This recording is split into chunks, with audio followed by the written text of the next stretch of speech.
Hello les amis, comment ça va? J'espère que ça va pas trop mal ce temps de confinement à la maison. Ça va pas toujours être facile hein, d'être avec les parents, les uns sur les autres avec les frères et sœurs ceux qui en ont, ou alors sans les amis, loin de tout le monde. J'imagine bien que c'est pas toujours facile, en tout cas pour nous, ce n'est pas toujours non plus. Euh, mais bref, j'avais à cœur pour cette première vidéo qu'on va vivre un peu ensemble durant ce temps un peu particulier de confinement, de parler de cette histoire du fils prodigue. Alors peut-être que vous connaissez déjà cette histoire du fils prodigue et puis que c'est encore, on nous parle encore de ça. Et peut-être que c'est des fois bien aussi, c'est une histoire qu'on connaît déjà, de la revoir sous un autre angle. Donc vous avez certainement déjà vu le petit texte en vidéo que je vous ai proposé. Donc c'est dans Luc 15, hein, les versets 11 à 32. Luc 15, 11 à 32, si vous voulez le lire dans la Bible. Et puis si vous ne l'avez pas lu, bah, arrêtez-vous là dans ma vidéo, regardez la première vidéo, de l'évangile en vidéo, et puis après vous allez pouvoir reprendre ce que je vais vous dire par la suite.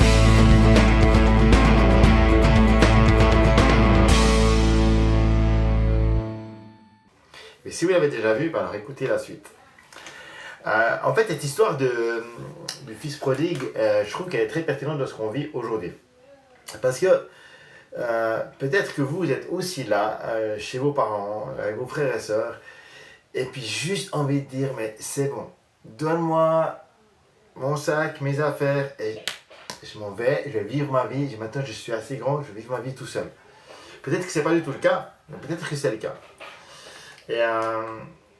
Et en fait, bien souvent, on est dans une situation un peu comme le fils cadet, où on se retrouve à vouloir ce qui nous vient de droit, à vouloir notre héritage, et dire voilà, moi je veux cet héritage, et en fait l'héritage souvent il est partagé entre deux frères, mais ce qui est étonnant, c'est que dans cette histoire-là, c'est le cadet qui demande l'héritage, alors que la plus grosse partie de l'héritage, dans l'histoire juive, elle revient pour l'aîné.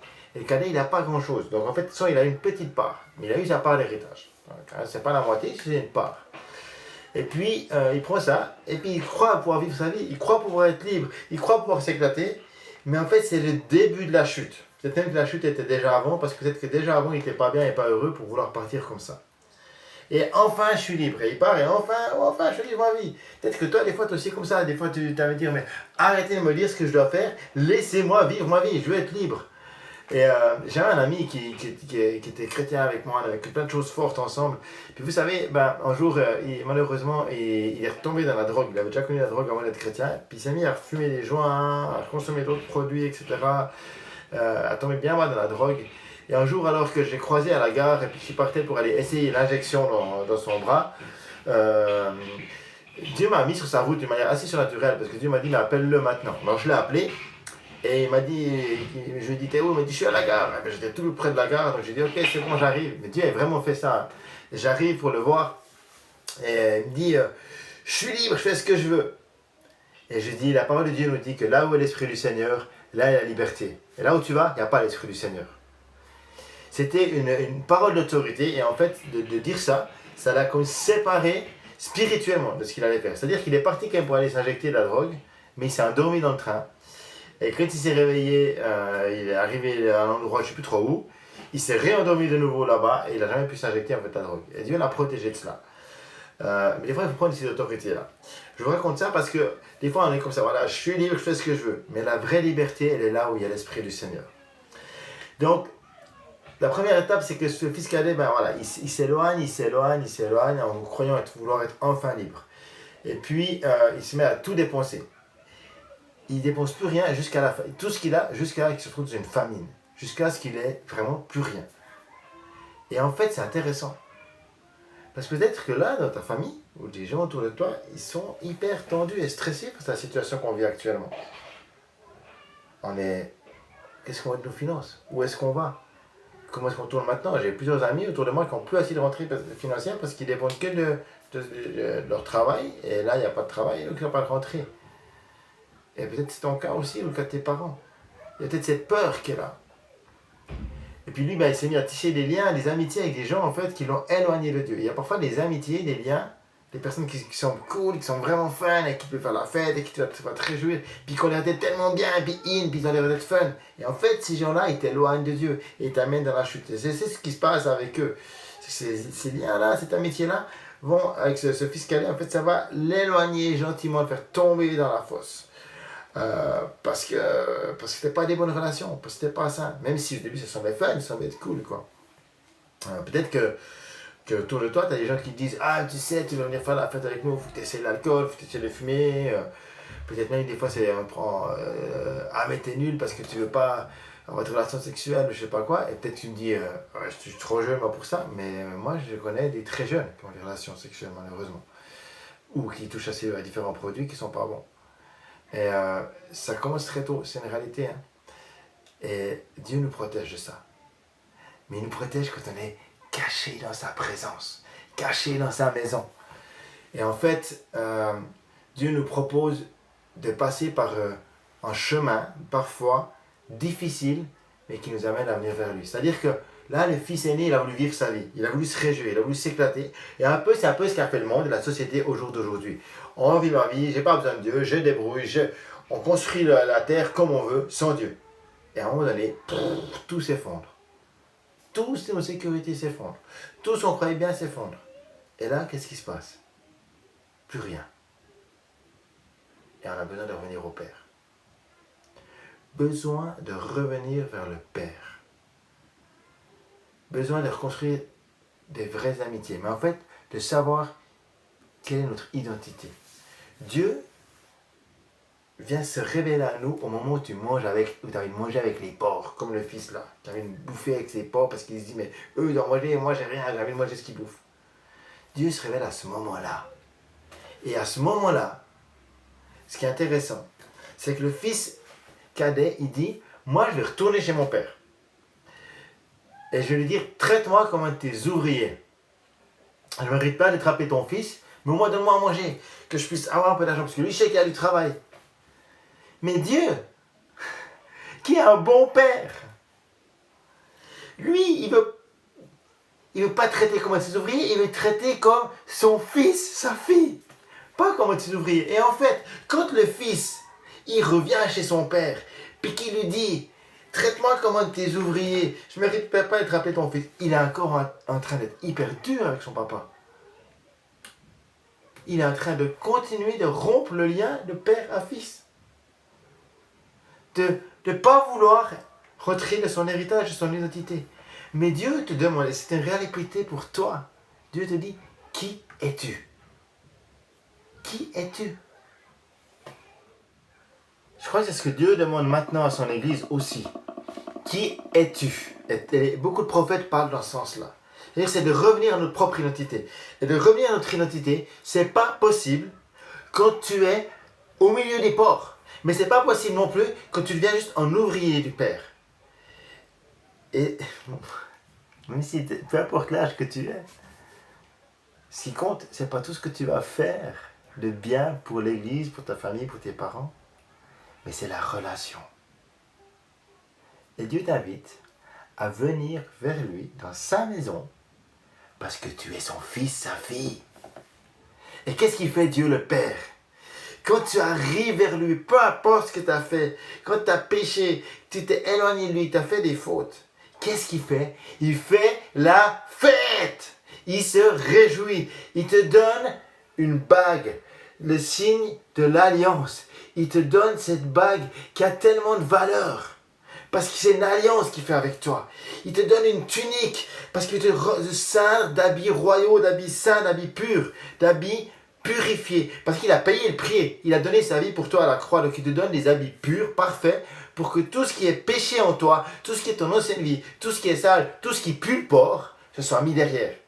Il donne de nouvelles chaussures, parce que jusqu'aux pieds, il veut t'équiper complètement. Et après, qu'est-ce qu'il fait le Père? Il tue le veau gras.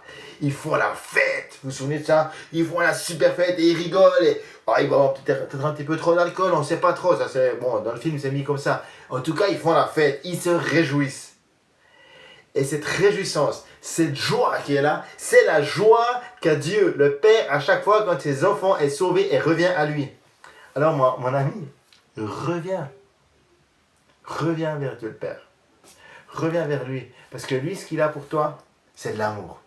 Et c'est la vraie liberté. Le monde nous propose une aide avec du travail, avec plein de choses à faire, avec de l'argent peut-être, avec la fête, mais passager. Et quand tu fais plus rien, quand tu n'arrêtes de faire, tout s'effondre. Dieu ne se soucie pas de ce que tu fais parce que tu n'es pas un ouvrier pour lui, mais de ce que tu es parce que tu es son fils, sa fille. Et même si tu as gaspillé l'héritage, même si tu as gaspillé ce qu'il t'a donné, tu peux revenir à lui. Alors, après l'autre chose encore je voulais dire, ça je l'ai dit à mes enfants l'autre jour, c'est l'attitude du fils aîné. Le fils aîné, qu'est-ce qu'il fait lui? Le fils aîné, ouais, pas très content. Hein, il est même plutôt fâché parce qu'il dit à son père, mais ouais, quand même, tu te prends pour qui? Moi je travaille pour toi depuis tellement d'années, je travaille dur, et puis ben l'autre, en plus il a gaspillé sa part d'héritage. Moi j'ai continué de travailler, puis de prendre soin de tout le domaine, de toute l'entreprise. Je travaille donc, puis tu fais rien pour moi. Pour lui, tu tues le veau gras. Et puis le père, qu'est-ce qu'il dit? Vous vous souvenez? Le père, il lui dit, mon fils qui était perdu est retrouvé. Viens faire la fête avec nous, viens te réjouir. Parce que tout ce qui est là, il est déjà à toi. Il t'appartient. C'est à toi d'en profiter. Et en fait, nous, on est souvent un peu comme le fils aîné. On travaille dur, on se fait plein de choses et on ne profite même pas des cadeaux de Dieu. On ne profite même pas de la présence de Dieu. Mais surtout, on est souvent un peu religieux comme ça. On juge l'autre parce qu'il a péché et on estime qu'il ne mérite pas l'amour. Mais Dieu ne regarde pas à ça. Dieu dit que tout le monde mérite son amour. Surtout celui qui s'est éloigné. Alors en fait, cette histoire nous parle d'une chose qui est hyper importante. C'est que c'est la puissance du pardon. Le fils aîné en veut à son propre frère. Il ne lui pardonne pas. Et à cause de ce non-pardon, il ne profite pas du repas de son père. Il ne profite pas de la fête, de la joie, de la liberté. Et à cause de cette amertume, il se bat, il fait plein de trucs, mais il ne profite pas de la relation. Alors que s'il pardonne, alors il peut se réjouir avec son frère. Il peut se réjouir avec son père et il peut découvrir la vraie liberté. Mais tant que tu es dans le non-pardon, tant que tu es dans l'accusation, tu es dans la colère, tu es dans la haine, tu es dans la rancœur, et tu n'es pas libre, tu n'es pas heureux, tu n'es pas dans la paix. Alors, Dieu nous invite vraiment à découvrir la paix en lui au travers de cela. Peut-être qu'il y a d'autres choses aussi qui te parlent dans ce texte. Peut-être qu'il y a encore plein de choses que j'aurais pu dire, mais j'ai envie de faire court. Donc, dans la maison du Père, on fait la fête. Et qu'on soit chrétien ou non, habitué ou non à vivre la présence de Dieu, on peut vivre cette fête. Le voyage, en fait, qui mène à la résurrection, c'est la prise de conscience de notre erreur. C'est une résolution. C'est une repentance, Père, je demande pardon. C'est le retour à la maison. C'est la réconciliation. C'est les vêtements nouveaux. Et c'est la réjouissance. Toutes ces étapes-là font qu'on peut rentrer dans la présence de Dieu.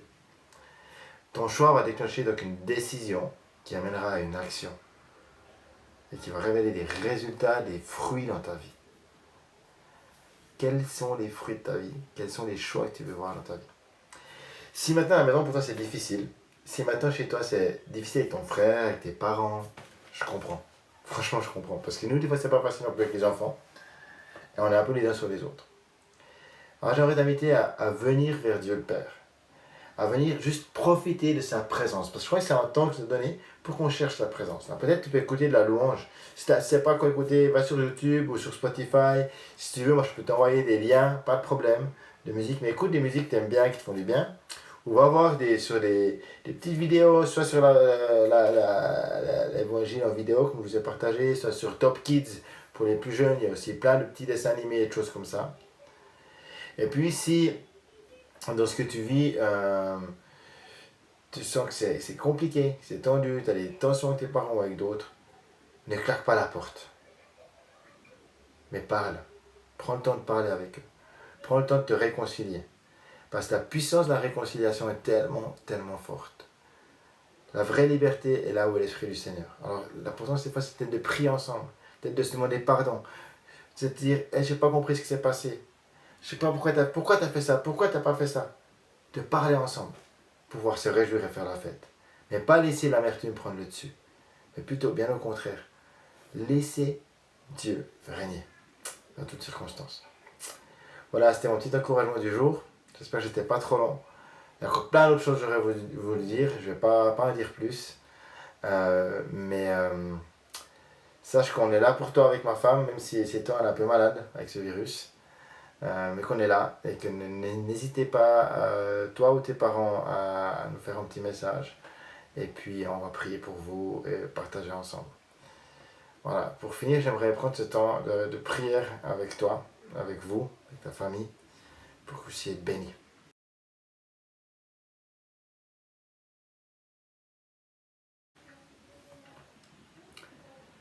Seigneur, merci pour la puissance de ton sacrifice à la croix, pour la puissance de la vie que tu nous donnes. Merci Jésus parce que tu nous donnes la vraie vie, pas ta mort sur la croix, mais par ta résurrection. Tu nous donnes une nouvelle liberté en toi que personne d'autre ne peut égaler. Il n'y a pas le monde qui nous donne la liberté, c'est pas les finances, c'est pas ce que les gens proposent, c'est pas tout ce qu'il y a sur internet, sur YouTube ou autre, mais c'est toi Jésus. Et donne à chacun de venir chercher ton cœur, de passer du temps dans ta présence, d'écouter ta voix. Donne-nous des trucs pour que tu puisses nous parler, qu'on puisse juste connaître ton cœur. Seigneur, je te prie pour celles et ceux qui sont dans des tensions familiales, où c'est compliqué avec leurs parents, avec leurs frères et sœurs, leur famille, ou ceux qui sont seuls, puis qui se sentent un peu loin de leurs copains, copines, ou ceux qui passent face à la maladie, ou qui ont des problèmes dans leur famille, ou peut-être des personnes malades dans leur entourage. Je prie pour tous ceux-là, que tu les réconfortes, que tu les encourages. Saint-Esprit, je te prie que tu descendes maintenant sur eux, que tu viennes les rejoindre, que tu viennes les remplir de ta présence. Nous invoquons la puissance du sang de l'agneau qui descend maintenant et qui purifie, qui guérit et qui relève ceux qui ont besoin d'être relevés, fortifiés, guéris en toi. Je prie, Père, pour qu'il y ait vraiment un esprit de réconciliation, de guérison et de salut qui naisse dans chacune des familles. Dans le nom de Jésus. Amen. Pour finir, j'aimerais dire ce dimanche, c'est le jour des rameaux. Le jour des rameaux, c'est le jour où Jésus est arrivé à Jérusalem la semaine avant Pâques.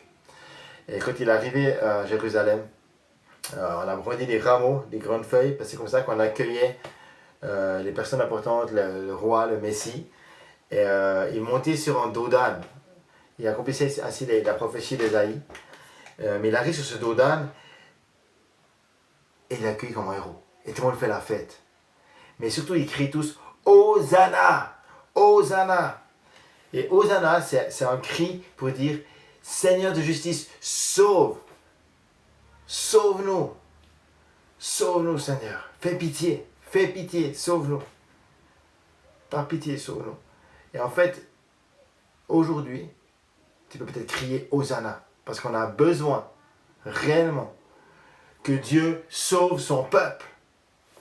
Que ce Dieu de justice, on peut être dans la joie ou pas.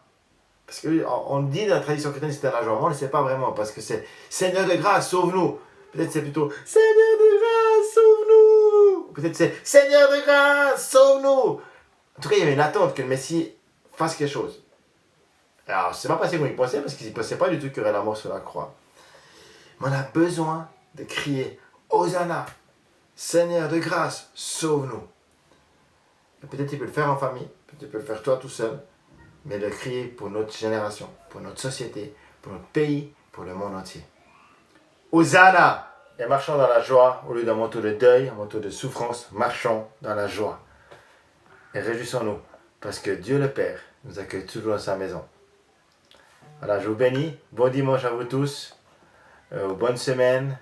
On va voir si on se fait un live cette semaine. Si peut-être qu'on peut se faire une fois s'appeler, peut-être mercredi, comme ça je vais encore vous redire dans le groupe WhatsApp avec vos parents pour qu'on puisse se faire un petit live ensemble ou alors je refais une vidéo comme ça. Je reçois volontiers vos retours, dites-moi qu'est-ce qui vous plairait le plus. Et puis si vous voulez d'autres formes de vidéos ou autres, pour aujourd'hui je l'ai fait comme ça, mais voilà. N'hésitez pas. Dimanche prochain c'est moi qui prêche à l'église, donc j'ai pas forcément... On verra comment ça va se passer pour vous encore. Je pense que c'est ma femme qui fera quelque chose, ou alors je vous ferai quelque chose avant dans la semaine que je vous enverrai. On va voir ça. Allez, que Dieu vous bénisse.